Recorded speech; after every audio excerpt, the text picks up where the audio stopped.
lal fanu aziak tu le chir tu richa tapa ngai tha ang ruwa chu asur botlor tlora du to ka tui in the ang mai ani khi tho chuan ru kung a chem on sunga trek la phezoi zoi chu bompuak ri airin khopui rin a chhil zui ve ngal zat zela enga ti te renge mani tun trum ka jin chu ka tluang lo vel vek mai so malama ka motor ke ka tlan thona tlema kong thanga ka thlok liam lo chau to a dakar tam fe asiam that nan hun ka mang zui le a tuna so malama khodormi asi lovin thli le ruin min noi zui le era ka ngai lam te po a thalo rum mai ruale thina zet tang rual meu chu ati lui thei der lo khi chuan motor chu aron chem thu don ta hriat na ka neya mani in ti thaina mai mani se ngai a thalo run thei ruale thi te kar tan zui zel chu ka ngam lo ti ila ka du lo ani zok ma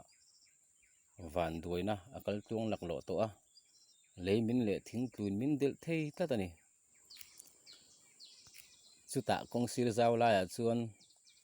ka kar chu pa kin ruale thitang rual chol hun nga kin ka ding tangota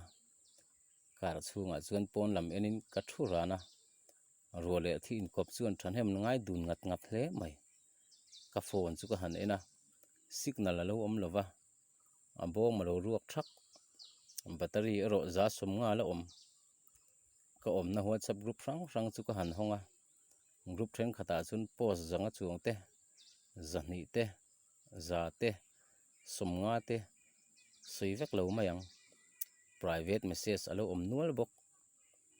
ni e kala sin kha dar khate emani dai to rengani tam lo chi kha ani lo ani kati dan pa nga in private message su ka han hong ma sa zo hala message ka mu chuan kanui huk hey ke jung pui koi pa vu in chuan ni ron chho do nem khui bi kha iron the hil thu tange ron the hil na te I ke jung pui koi kha ka el ngi lang ti ani eng tin nge ka ke jung pui koi ti te hi alo hriat le man mo to ni mi mu lavin maza ka bun ve trok thin kha nia ni e ka ke jung pui ve lam hi a koi tak taka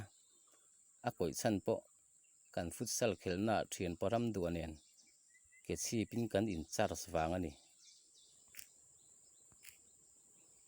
la ram du ek to ta ke jung pui la eng tin ma om ve lo le ngal ka nge ania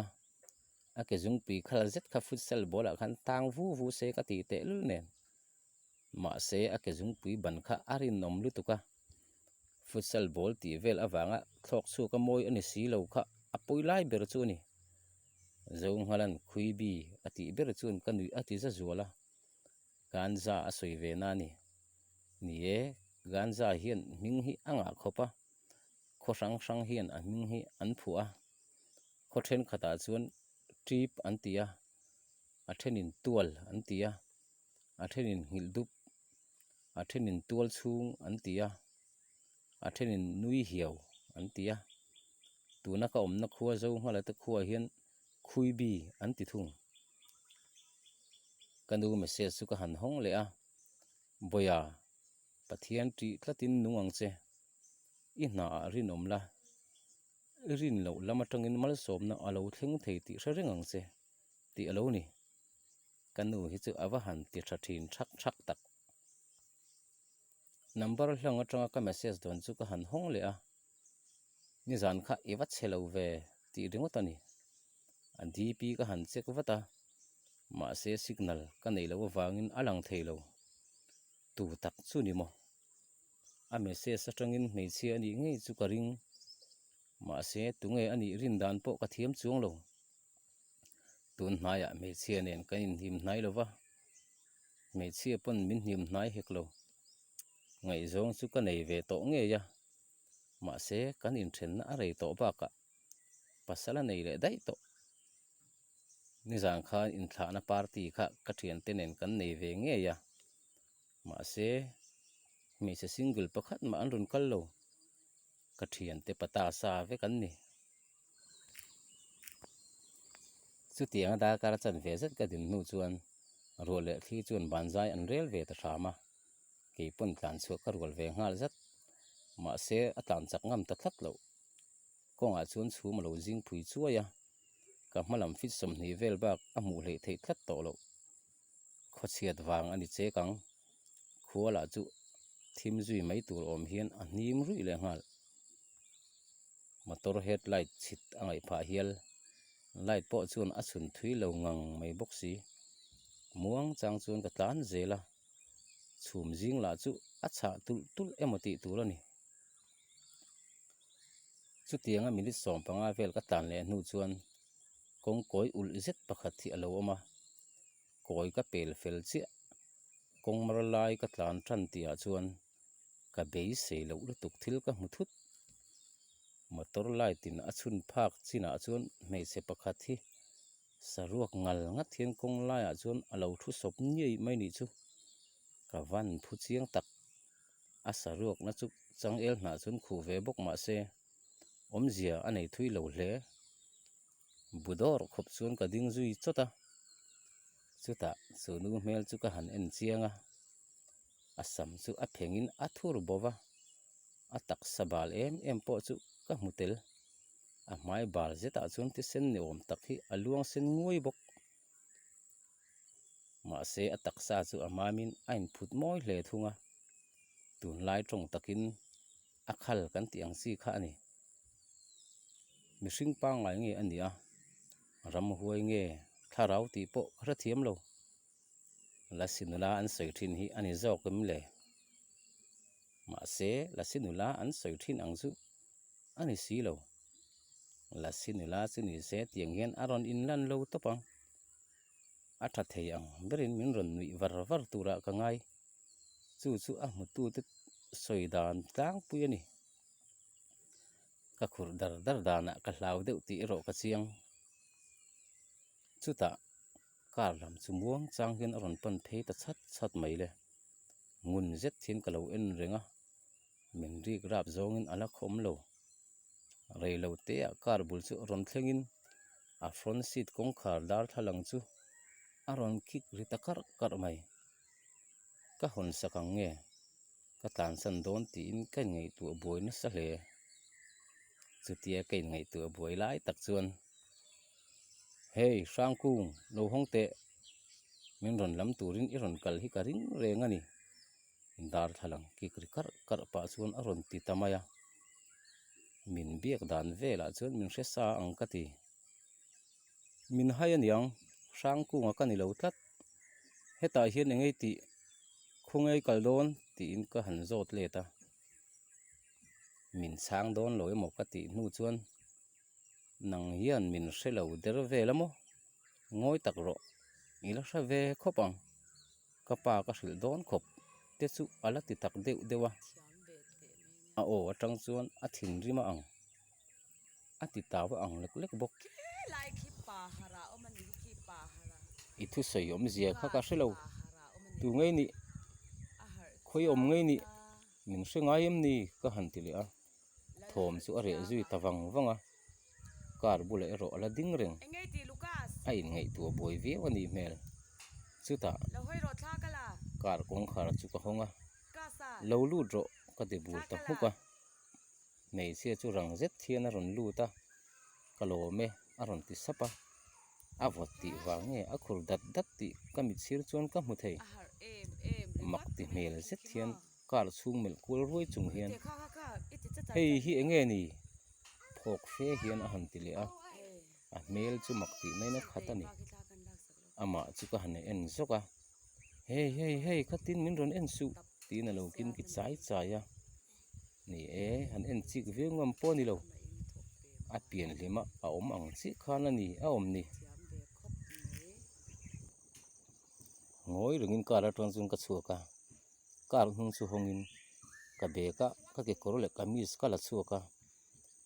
kar atang hin chuak le la kar hnunga son va ha phot ro ti pa in thuam hno chu kara chun ka vom lu ta kar atanga chhuar rol chuan ka thulut ve ngal zata nakim dewa chuan min lo pui mai te thing hi ka hathiam lo aron ti le ta ava han bui thak le zel tak he nu hi khoi tang ron kal nge mo ani le mi nga zai su da ro thuam no a hangai lo rim jok nge mo ni don ni mi hring ani me wang mo ngoro ka ring hal tran riu to kar sit hnung lama hian ron lut la hak dan ka lo hrilang che ka han ti a ma se kar hnung kong khar hong chi ti chuan ding ro ka han ti thata hril hai mel zet hian min ron ena ama po en chung lovin kha i mai kha phi fai phut ro ti pa in tui botol ka pe a tui botol te chu mak ti mel zet hian ena chuta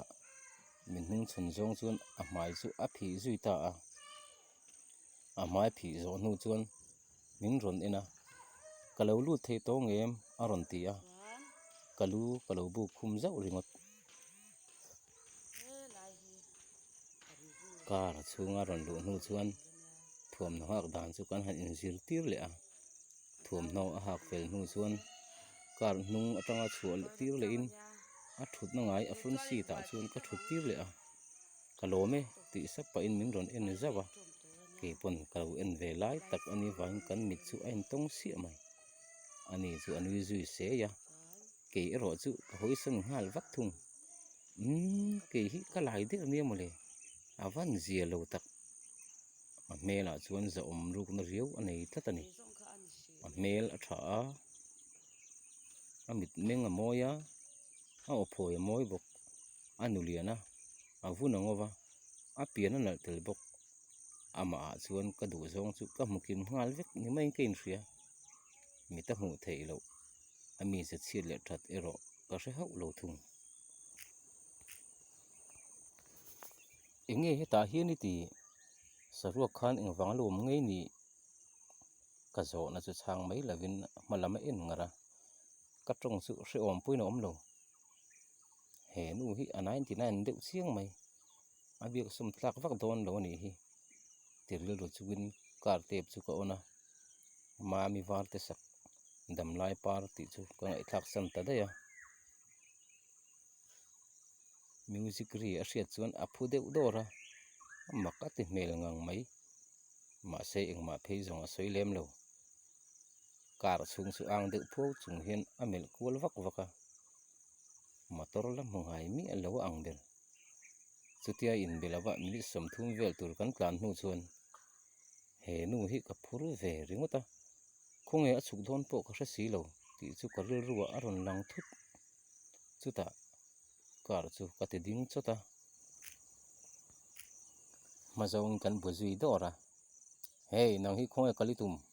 ka han ti ngal to nga hey min ti su lal fanu ka ni hi nal fanu tin min ko ro khoya vak nge kan kalanga kan khuwa kan let le nga ka pa thu min cha kha kan ti hlo tlingang chu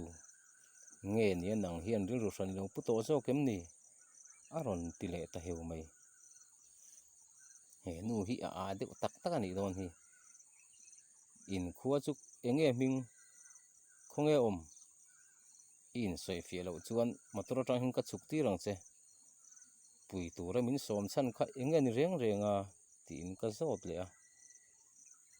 nang hi enge i hriata i wadang lam chak ve kanin mu nun ber ka chuan ilapa ngai vek sia in thuam dan te le iron kal na man ruwa te hi khuyami nge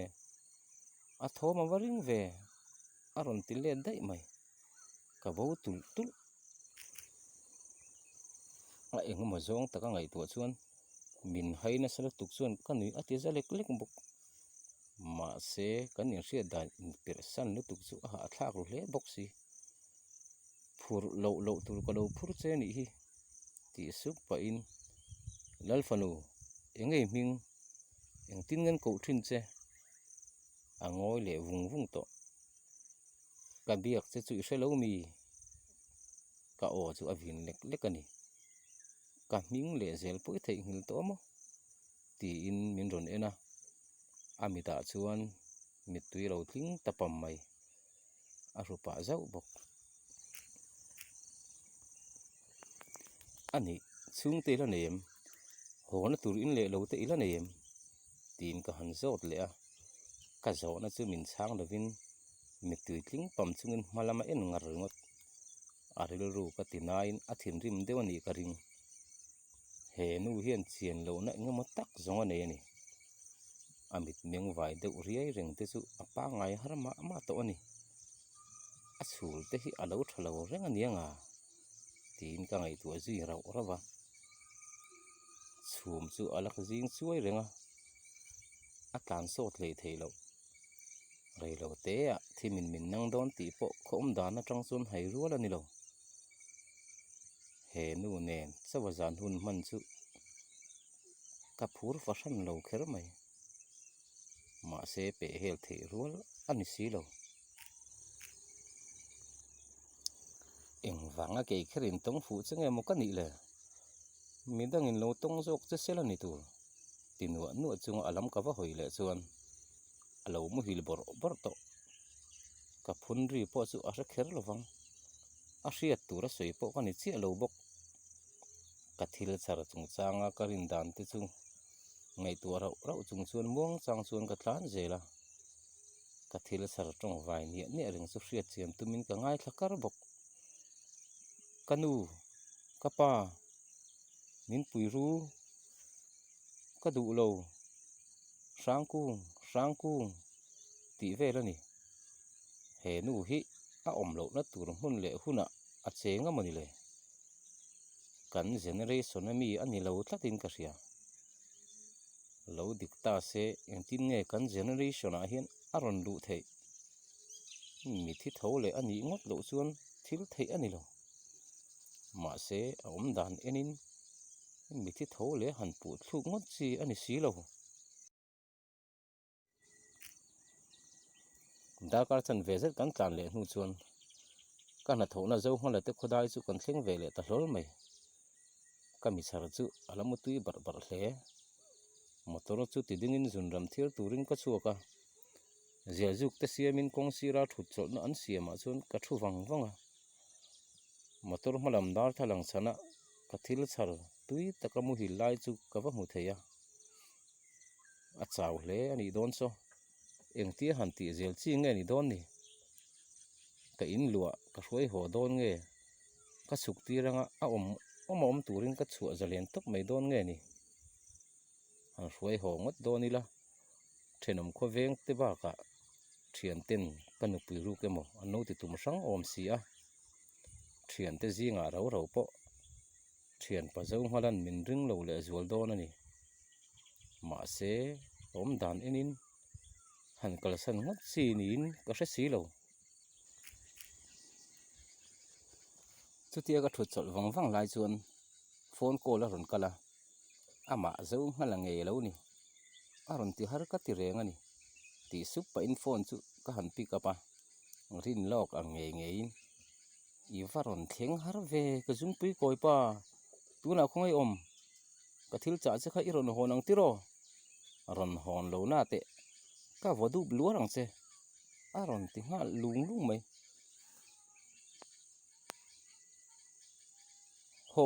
hon i thil cha chau lo po thil dang po ka hon theu